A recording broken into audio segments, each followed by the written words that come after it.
So section 2.7 deals with what we call chemical nomenclature. That is the rules that we use to name chemical compounds. And we're going to look at this in three parts. We're going to look at the rules that we use to name ionic compounds. Then we're going to look at the rules that we use to name covalent, or what are sometimes called molecular compounds. And then finally, we're going to look at the rules that are used to name a special class of compounds referred to as acids.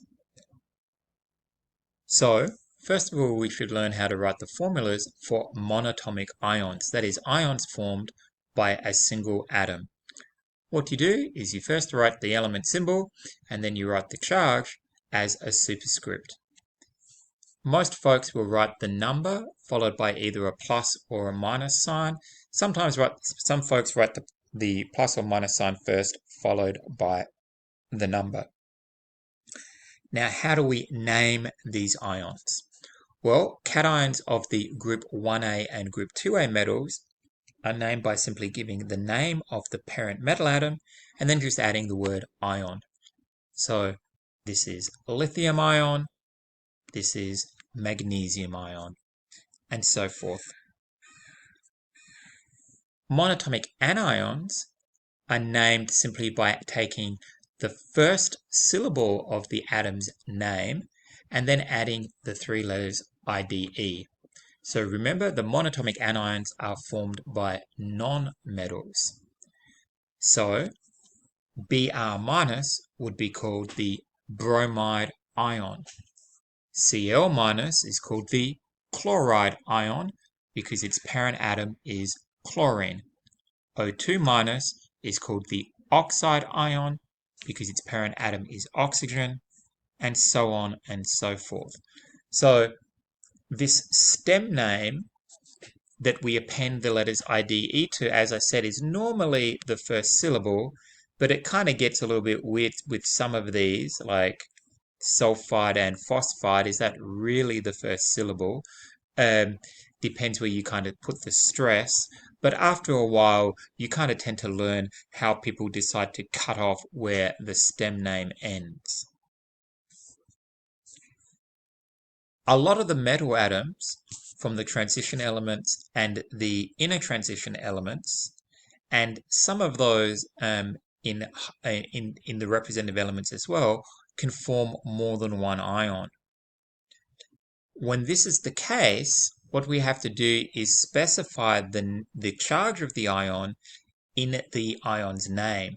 And how we do this is by putting the charge following the element's symbol in Roman numerals inside parentheses. So chromium, it forms a whole bunch of different cations.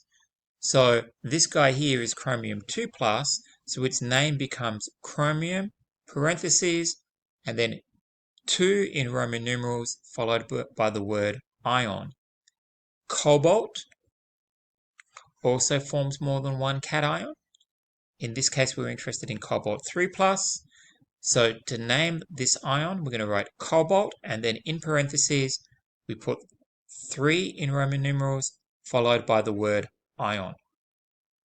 So I should just recap what we know about the charges of metal ions.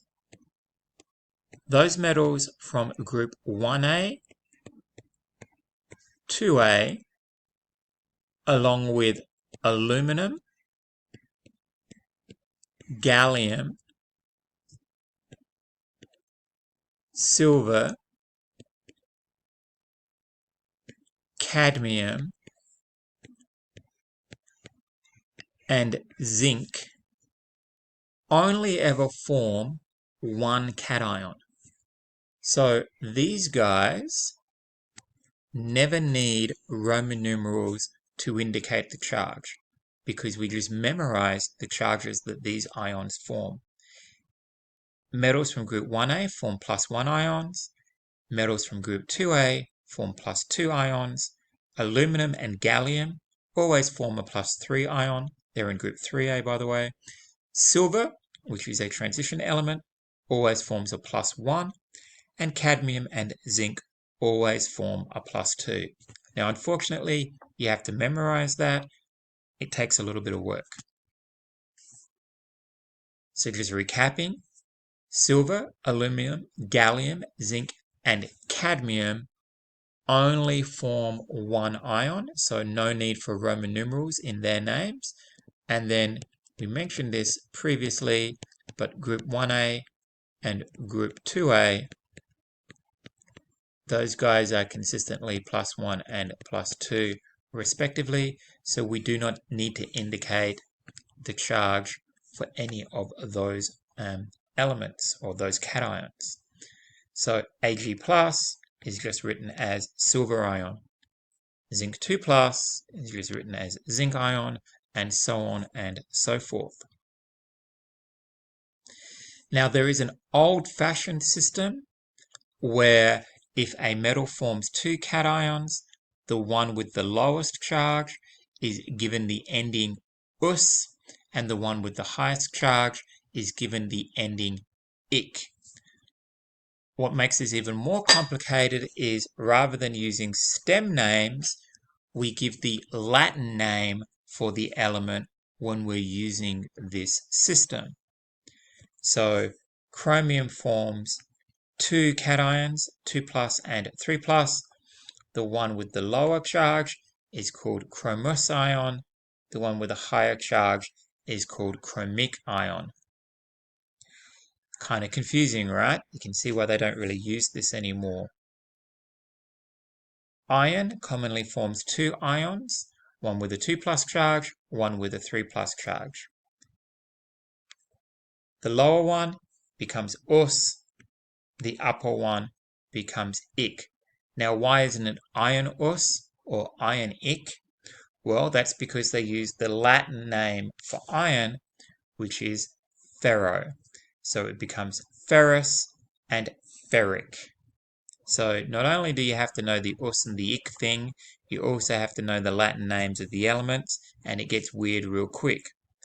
So I don't use this because I'm not very good at Latin, but you will see it, as you move, like people will just throw it out there like you're meant to know what's going on. They really shouldn't be using it. It's an outdated way of presenting the information, but still people do use these names. So most polyatomic ions, as I mentioned previously, are anions. There's only a small handful of polyatomic cations that you're likely to encounter in general chemistry. Of these, the ammonium ion and the hydronium ion are by far the most common, but we won't really be seeing much of the hydronium ion in Chemistry 161. Mostly, we're going to be seeing the ammonium ion. There's no way of remembering the names and the formulas of these ions that's systematic. So what you might do is find a table of names and formulas of polyatomic ions on the internet. Unfortunately, your book doesn't have one. Most books do have a table of polyatomic ions. Your one doesn't, so you'll have to find that from another source. There are a lot more polyatomic anions than there are polyatomic cations. And so you're going to see many of these again and again and again. And again, there's no real systematic way that these are named. We'll go through a few kind of trends. So the best approach is to find a table of them and then just kind of print that off and keep it handy. I'll be giving you a table of the names and formulas of polyatomic ions for any tests and quizzes, probably until the final, and then in the final you'll have a note card. So you'll be able to make your own list. So most polyatomic anions are what we call oxoanions. These are anions where we have a nonmetal bound to one or more oxygen atoms covalently. And often we'll have a single nonmetal that'll form several oxoanions. For example, chlorine is known to form a family of 4 oxoanions with 1, 2, 3, and 4 oxygen atoms attached to the chlorine. And so these are called hypochlorite ion, chlorite ion, chlorate ion, and perchlorate ion. And I guess something that you can note here is that the 8s always have more oxygen than the ites. Okay, the 8s always have more oxygen than the ites. So that's something to keep in mind. The 8s are bigger than the ites. So that's one of our rules.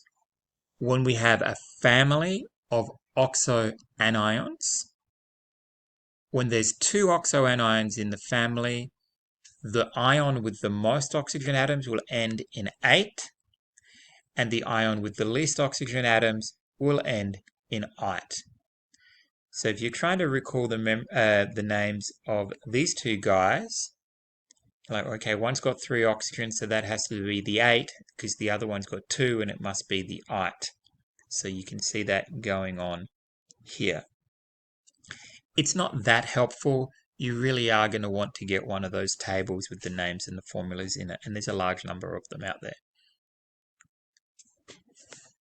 When we write the formula of an ionic compound, we indicate the number of each ion by a subscript. We've seen this before already, we're just reviewing. So MgCl2, we know this is an ionic compound because it begins with magnesium.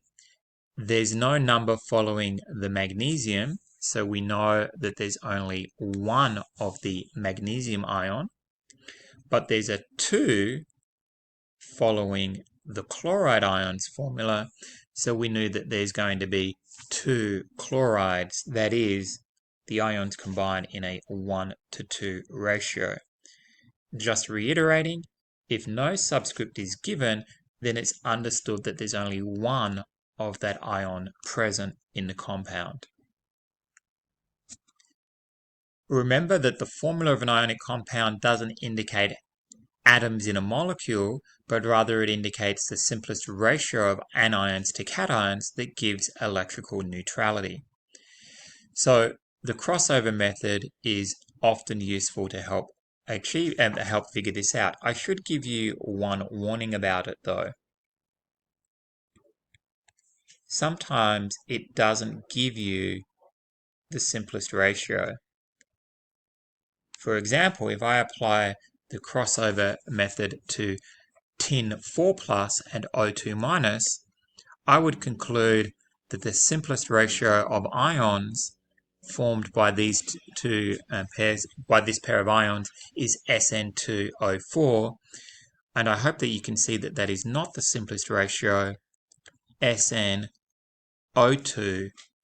would be even simpler. So after you apply the crossover rule, don't forget to check to see if you can divide by a common factor and simplify even further while retaining electrical neutrality. And you can see that SnO2 works just fine as the simplest ratio, where we have as many positive charges as negative charges. We've mentioned this previously, but if an ionic compound contains more than one of a polyatomic ion, you put the formula of that ion in brackets or parentheses, and then you add the subscript so that it applies to every atom that's in that polyatomic ion. And here are a few examples. When we have only one of a polyatomic ion, say we're combining sodium with hydroxide ion, these guys have equal and opposite charges, so they're going to combine 1:1. Because we only have one of our anion, we don't need to put it in parentheses. Okay. So how we name these compounds is quite easy. We name binary ionic compounds by giving the name of the cation, followed by the name of the anion, and then just like not including the word ion at all. So when it comes to naming the cation, the important thing is deciding whether we need parentheses or not. In the case of iron, we do because it's not in one of our special categories of group 1A, 2A, gallium, aluminum, silver, cadmium, or zinc. And then, so once we figured out our cation, remember that if we have a simple monatomic anion, it's always going to end in IDE. Okay, so let's have a look at this one. It says, what is the name of the binary ionic compound formed between magnesium and chlorine, and what is its formula? So magnesium, because it's in group 2A, forms a 2+ ion, and then chlorine is in group 7A, so it forms a -1 ion. So because magnesium's in group 2A, we don't need to specify the charge with Roman numerals, so we're just going to call that magnesium. And then this is not a polyatomic ion, so we just call this chloride. So the formula we can get using the crossover rule.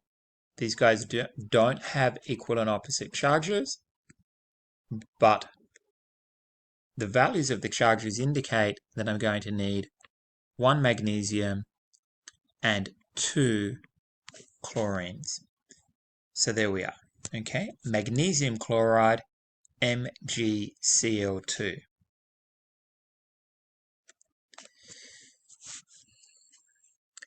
When we write the names of ionic compounds, we don't need to include the number of each ion. MgCl2 has the name magnesium chloride. We don't write something like magnesium dichloride or bichloride or something like that. NaCl has the name sodium chloride. We don't write sodium monochloride or something similar. Al2O3 has the name aluminum oxide, and we don't in any way indicate in the name the ratio of the ions. Okay, so that concludes the section on nomenclature relating to binary ionic compounds. The most difficult part of this is learning when to apply Roman numerals to the names of the cations formed by metals. Naming monatomic anions is pretty easy. You just take the stem name and add IDE. And when it comes time to name polyatomic ions, we're just going to rely on a table of names and formulas to tell us those names.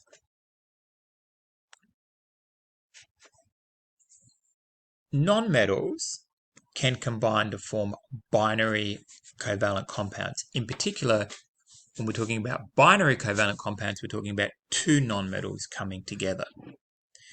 And the rules for naming binary ionic compounds are a little easier than naming ionic compounds. This should say covalent here.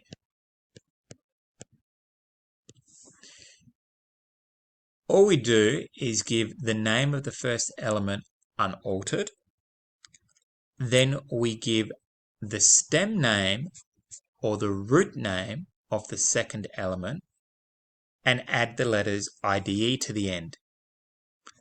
Finally, we use Greek numerical prefixes to indicate the number of atoms of each element that are present.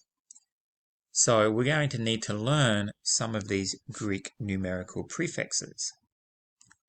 So I would like you to memorize the first 10 Greek numerical prefixes. You may as well just do this now. There's no getting around it. You need to know this. So it goes mono, di, tri, tetra, penta, hexa, hepta, octa, nona, deca as we go 1 through 10. And I always say that this is not a complete waste of time memorizing this. You can impress friends at parties. I just drank a hexapack. Sounds quite sophisticated. So let's have a look at how this works. We're going to give the name of the first element unaltered. So in the first case, it's carbon. Then we give the name of the second element by taking its stem name and adding the letters IDE to the end. So that would be sulfide in the first case here. And then we add prefixes to indicate the number of each atom type. Now, it's interesting to note that typically we don't use the prefix mono. And in particular, we never use the prefix mono when there is only one of the first atom. Okay? So that's it. So this will just be carbon disulfide for that reason. Okay, let's look at the next one. We give the name of the first element unaltered. We take the stem name of the second element and add the letters IDE to the end. Then we apply the Greek prefixes to indicate how many of each element there are. As there's only one of the first element, we don't use the prefix mono, but there are two of the second prefix, so we use the prefix di. So this becomes carbon dioxide. In our next compound, CO, the name of the first element is given unaltered. The name of the second element, we take the stem name and add the letters IDE, so it becomes oxide. And then we add Greek prefixes to indicate the number of each atom type. In the case where there's only one of the first atom type, we don't use the prefix mono. So CO becomes carbon monoxide. PCl5 becomes phosphorus pentachloride, NO2, nitrogen dioxide, and then H2O, water, dihydrogen monoxide. So it's pretty straightforward, right? It just takes a little bit of practice to get used to this, and you're going to have plenty of practice. One of the difficulties that you'll have is deciding what element comes first in a compound's name or formula. We have a few simple rules to help us. Oxygen and halogens, that is elements from group 7A, they always come last. Then the other elements are organized left to right from lowest group number to highest group number. Occasionally you'll end up in a situation where both elements are in the same group. For example, SO3, both sulfur and oxygen, are in group 6A. If the two elements are in the same group, then the one with the higher period number will come first. So because sulfur sits below oxygen, we write sulfur first. Okay, so let's look at some examples. Hydrogen chloride, we write the atoms in this order, hydrogen first, then chlorine last, because chlorine is in group 7A and group 7A elements come last. Carbon disulfide, carbon's in group 4A, sulfur's in group 6A, so we're simply listing the atoms out in order of increasing group number. Phosphorus pentachloride, well, chlorine, as we noted already, is a halogen, so it's going to come last. This also aligns with the fact that phosphorus is in group 5A and chlorine is in group 7A. So in general, the elements are organized from lowest to highest group number, with oxygen and the halogens always coming last. So let's name a few covalent compounds. We write the name of the first element unaltered.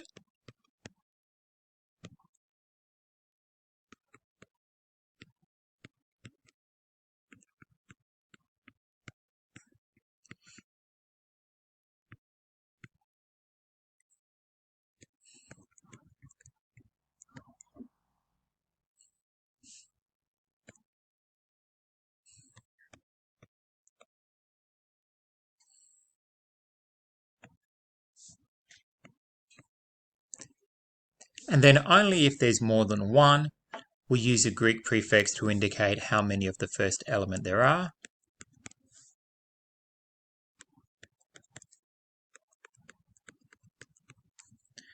For the second element, we use a Greek prefix to indicate how many there are.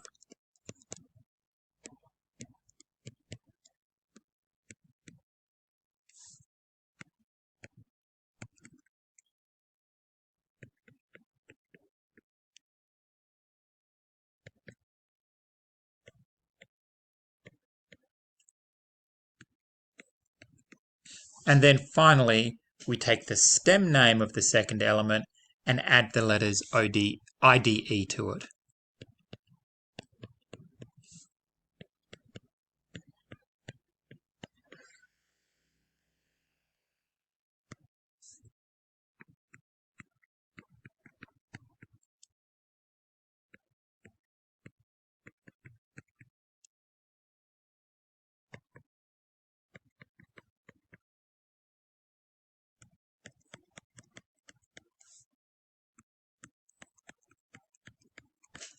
And there we go. Sulfur trioxide, xenon hexafluoride, dinitrogen tetraoxide, phosphorus pentachloride, silicon tetrabromide, chlorine trifluoride, dichlorine heptaoxide, tetraphosphorus decaoxide. And that's about as tough as it gets. So now we know how to name binary covalent compounds. I think naming binary covalent compounds is a little easier than naming ionic compounds. The rules are simpler. You do, however, have to memorize the Greek numerical prefixes for 1 through 10. There's a special class of molecular compounds called acids. And acids are unique in that they release hydrogen ions when they are dissolved in water.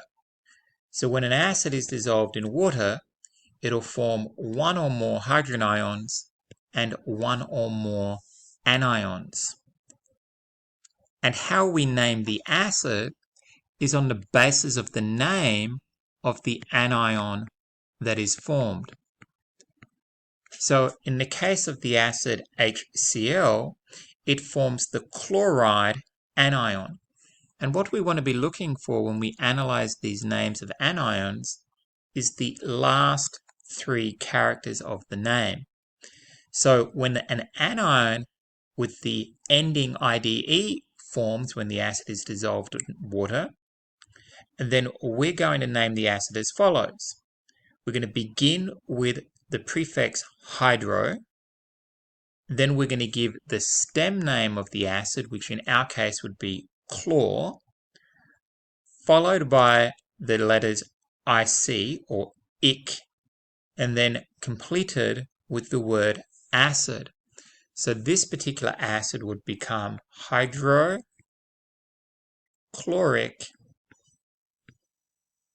acid. So just kind of summarizing, if it forms an ide,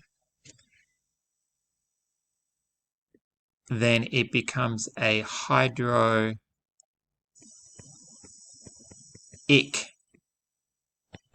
acid.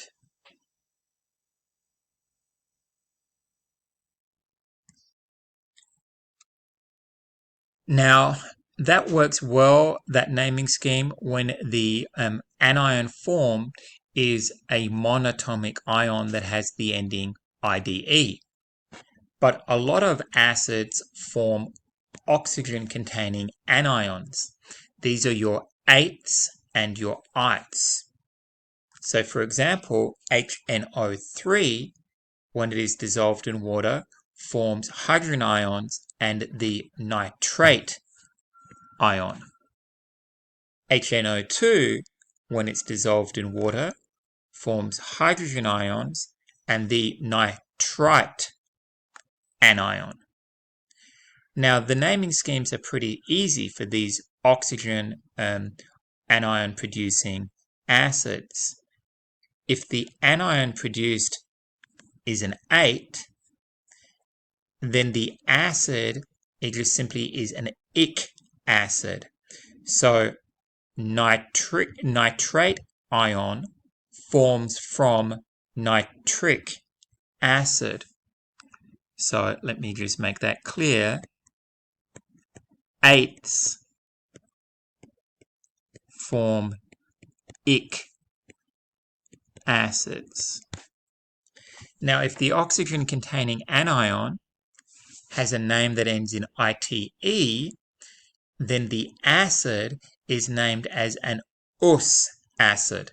So, for example, if our acid forms the nitrite ion, then the acid is named as nitrous acid.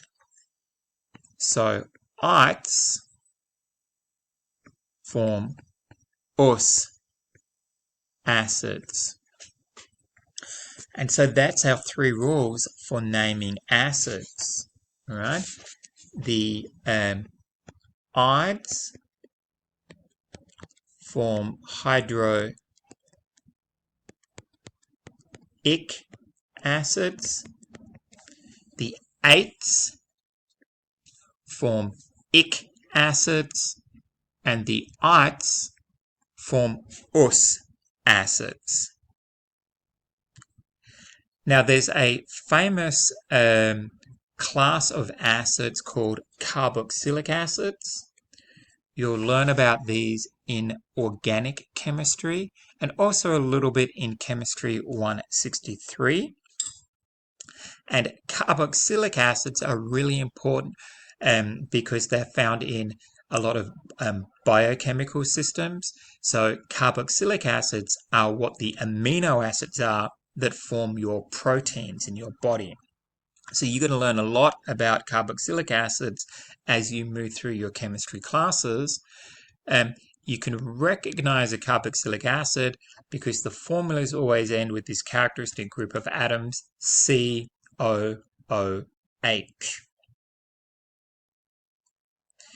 So yeah, that's pretty much all we've got to say about those guys.